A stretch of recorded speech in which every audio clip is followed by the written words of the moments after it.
Welcome back to some tattoo video. Yeah. Yeah, what's up everybody? I'm back.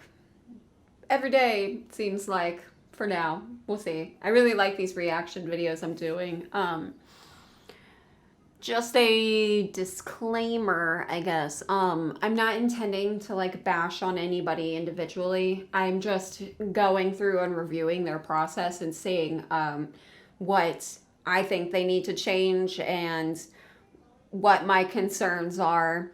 I was a tattoo artist for 3 years and I was licensed, and I have done hundreds of tattoos, and my kids are playing Minecraft as usual. And I'm playing with the lighting to see how it looks this time, because I like to get the mood lighting on. Usually I have like this harsh white light and it bothers me, so I'm trying something a little bit different today. But there was a video that I was watching earlier while I was getting my new internet service installed, and I actually liked how the tattoo turned out. And I didn't think that it was possible with stick and poke. I was super surprised. It looks very well done, and the process he used will make sure that this tattoo actually lasts longer than a lot of tattoos. So I was really impressed with his understanding of longevity and things like that. But there were some issues that I had, and we're going to talk about that today. So let's get to it. Hello everyone, today I'm going to be tattooing myself in quarantine. I'm going to be showing y'all how I do my stick and pokes. I'll throw up some other pictures of some stick and pokes that I've done on myself. He has a very specific style, and I really like it. And these do not look like stick and poke. They look actually pretty well done. I was very surprised. I really like the aesthetic of what he's doing. It's really weird. It's weird. Why do I like this so much? Like how, like stick and poke. I have found a stick and poke that I like. I still don't understand it. Why y'all got to take all damn day to do it? But he picks out subject matter that actually translates well with his process. I was pleasantly surprised. Just for reference, and he is on Instagram at tattoo.dude, right? Yeah. So the first thing I always do is I draw my And see, tattoo he's sign, already and when I'm happy with it, starting off I with trace just the back regular with notebook pen, paper, just like the old school outlines of dude. it, because this is what's gonna go onto my skin. And So I'm like, what? this is what my foot looks like so far. And I'm he's working on a got little tattoo sock moment. I got this tattoo cute sock tattoos. idea actually from another local artist that goes by Lil Daddy Tattoos on Instagram. Lil Daddy I think Tattoos. I'm gonna put the dragonfly like right here. So to transfer it, I actually use this technique that I learned from the After Prison show on YouTube. So it's where you just take deodorant and you put it on the skin, and then you press the ink onto your skin. He's not even using stenciled paper. No transferring with anything but notebook paper and pen. It is wild. I was like, this is gonna suck. When I watched this, I was like, ugh. And it literally just like transfers over. So that's what's been working for me. So I'm gonna do that, and then I'm gonna come back and I'll be transferred and ready to go. And you're like, ooh, long lines in those wings and stuff. Like, that would be hard to pull off with a machine. Especially on your foot. Like, how are you gonna tattoo your foot, you know? He doesn't have anything covering on the floor. I'm not sure where he's gonna put his foot while he tattoos. I can't remember that part. This is what the transfer looks like. It's so light. That is an awful stencil. To fit my foot better, so yeah. Also, like, it's but not look, very like clear his right here, but tattoos that's don't the look way bad. years ago, Like they with have. my pen and redefine those lines, and then He has shading. He's got decent values. I'll show you how I start He my has tattooing process. like gray wash in there. He's got white highlights. I'm like, whoa, dude. I forgot to mention those. He's got the gloves. I'm like, okay, the right idea is there. And you have everything clean, we're ready to start getting set up and start tattooing. So this this is his setup. And he does not change anything about this the whole time. I have a small baby galloping through the house. He's just got some basic Amazon ink and cups, petroleum jelly, a little round liner, and then these spray bottles. Dude, cross-contamination with spray bottles. So that tip goes down and back up, and there's no way to sanitize that. And I'm like, you're going to get your blood in there, and then when it gets sprayed back in your skin, you're going to get an infection and all this stuff. Like, my mind is just going crazy watching this. There's no saran wrap on a wood surface. It's scaring the crap out of me. His entire table is just covered in junk, so nothing's getting sanitized daily. Like this, like he has a really good understanding for pulling off stick and poke with longevity and understanding his values and composition. And I was like, this is nuts. So impressed with his artistic capabilities. And then I'm like, but your cross-contamination is nuts, dude. You gotta saran wrap that table. You gotta clear the whole thing off. You don't need your extra stuff on there. None of that. Like, all of that's gotta go. You gotta get the squirt bottles. Like, he's pulling it off with crappy Amazon ink. So I don't think it's gonna age well in the long run. But he's not bad at tattooing. It's so weird. This is so what my weird. setup usually looks like. The first thing I do is I take a little bit of petroleum jelly. Well, anyways, child. He's got all kinds of, like, what is that, incense? This is the kind that I use. Yeah, and I got that from Amazon, the ink from Amazon. Right in. Yeah. So basically, I just take my tattoo needle. And he puts petroleum jelly, like, straight on the table. No fucks given. No fucks given.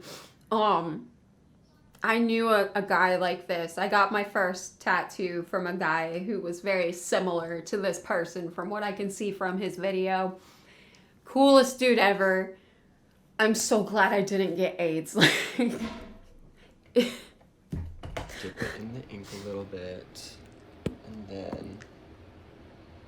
Okay, yeah. He just slaps it, going. like, So my right on his little leg. method, Just props that I boy like to up. stretch the skin. He just, then like, I'm not even that flexible. How do you even pokes. see that, bro? He angles the Slowly needle. at first. He doesn't just drop it Then straight later, I'll down. go faster once I'm more into the tattoo. He's taking his time.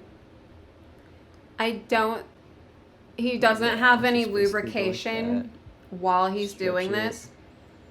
But he has a Sometimes I'll go at an angle if decent it's more stretch for his convenient, tattoo, or surprisingly. I'll go like straight down, but whenever I go straight down, I make sure not to go too deep. Yeah, Whenever going it's at an angle, straight usually in. Very, very it easy goes to just like puncture yourself. a That's good not what amount you want to of- do. Okay. So I think at this point he's passed over it like once or twice. And it already, like, I'm like fangirling over this guy right now because all the other crap I've seen on YouTube, I'm thoroughly impressed by him. He does have some blowouts up at the top of the dragonfly, I think. But for this being like one or two passes on his stick and poke, it actually looks decent. It's very surprising. the whole thing again and again. I just like to do it in chunks. Okay. He's about 4 or 5 passes in, but if you heard that, he's doing sections in his tattooing to make sure that he puts individual focus into it. And that, oh my God, yes. That is what I have been waiting for. I was so impressed. I'm like, he's actually concentrating on the individual sections. Yes. So surprised. I'm gonna go in with the shading. So yeah, now he's doing some shading. And he just pops it right in. He's not wiping. This is like probably the most, wow, it's one of the most unsanitary tattoos I've ever seen in my life, but his application is really good.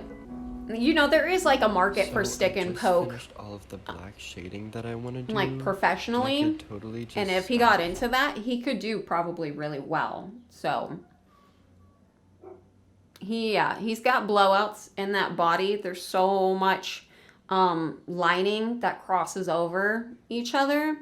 He definitely has blowouts, which for the foot is a very thin skinned area of the body. So it is very easy to do a blowout in that spot. If he had done it on his leg and used more stretching, probably would have less blowouts. But it's very defined for a tattoo. Here. But for a stick and poke tattoo sometimes specifically. Is I go in with some white ink and a new fresh needle. And That's I just a good go idea. over the highlighted areas that possibly. And you can see in his other tattoos, like the snail, he has white highlights in there, which you really got to make sure you punch in those whites, because when it ages, it'll keep everything from just blending together. I think if he went through his other tattoos and actually added in more white, they would look better longer. But this is like a legitimate tattoo with composition. It's really weird. I like it. Do I suggest doing it like this? No. Not even a little bit. Like his sanitation process is blowing my mind, but that's okay. That's, you know what? I think he's just doing it to himself. I think he specifically says in this video he doesn't actually do this to anyone else. But the thing with cross-contamination is, even if you get your old blood back onto you, you can have a serious infection from that. So you always want to prevent cross-contamination, even if you're just doing it on yourself, because you can get sick from it. You're not going to get AIDS. Like if you were just swirling around your talents to everybody and whatever, you're doing it to yourself, but you can make yourself sick by doing this. So got lost a little bit. So yeah, I'm gonna do that right now. He's actually keeping his tattoo very clean, especially in between processing from black to white. He made sure that was a very clean tattoo, and he's going through all those heavy black areas in between to just lighten it up. Okay, so that's not going to blend together over time. Product. I like how it turned out, but this white ink technique that I use, it's a little bit controversial in the tattoo community. It was controversial, and I learned how to tattoo under a very old school mentor who did not believe in white at all. It was, in his opinion, it was completely pointless. Apparently he's on YouTube, and I saw some videos that he's doing, and he puts white in everything now because it makes your tattoo so much crisper for so much longer.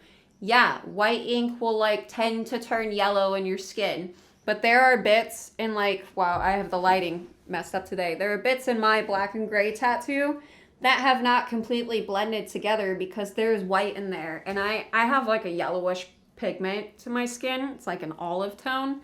So the yellow doesn't even show up on my skin tone. Maybe for somebody who has more pink hues or something, maybe it'll be more noticeable. But like this eyeball, if you can see it, there is a white highlight right in there. And this tattoo is like 8 years old. So if I didn't have it, that little highlight in the eye would probably be gone. I'm losing my voice.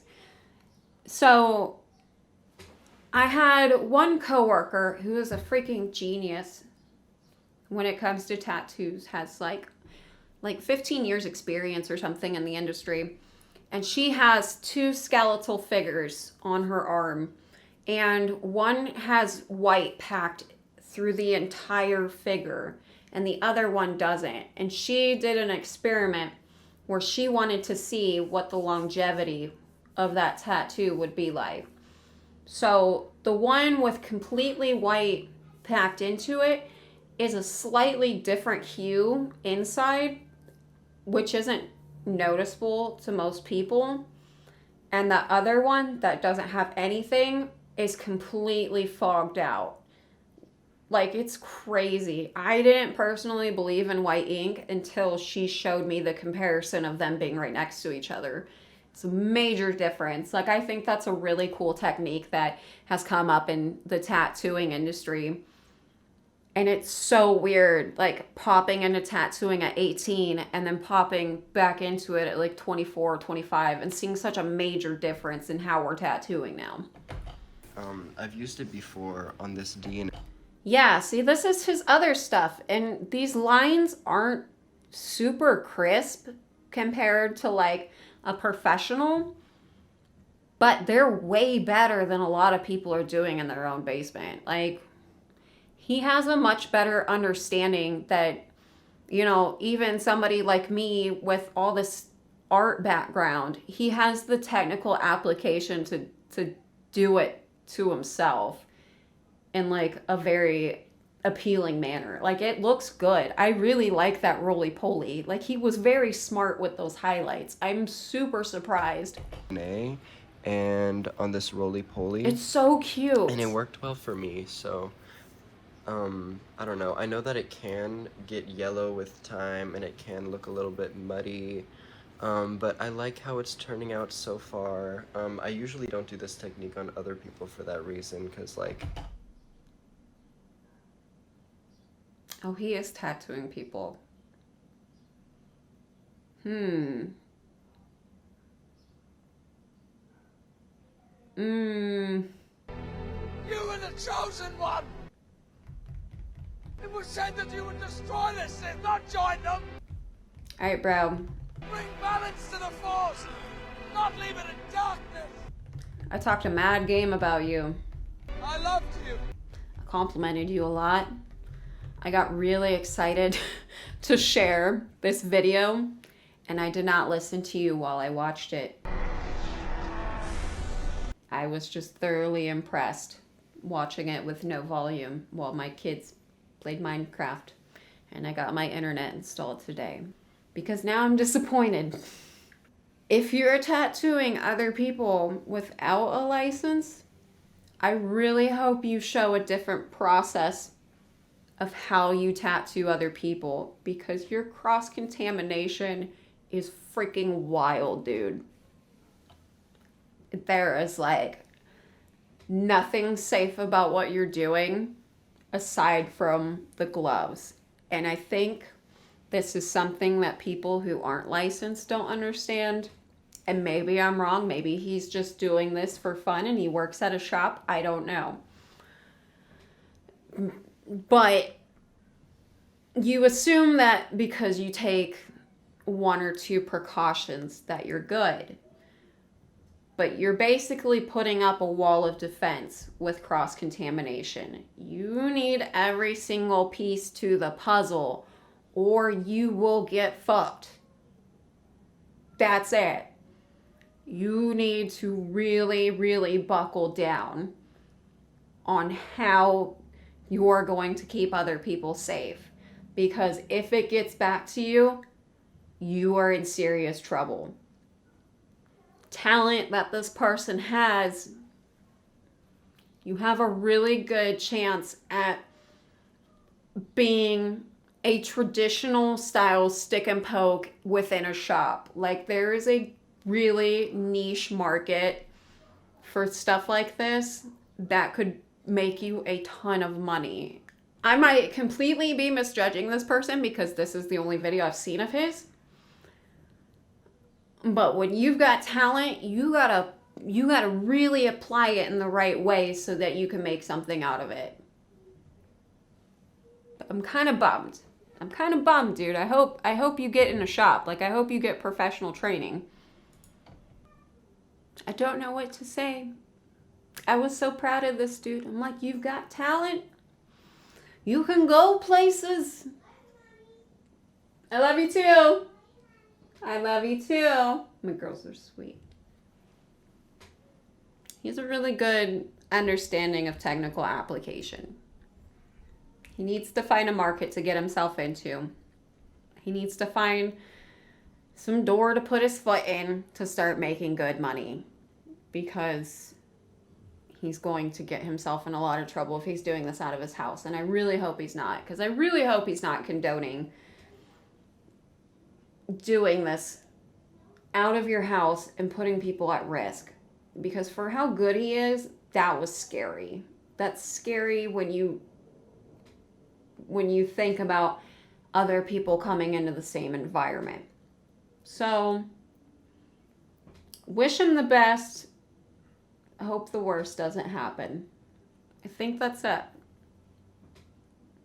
I don't know.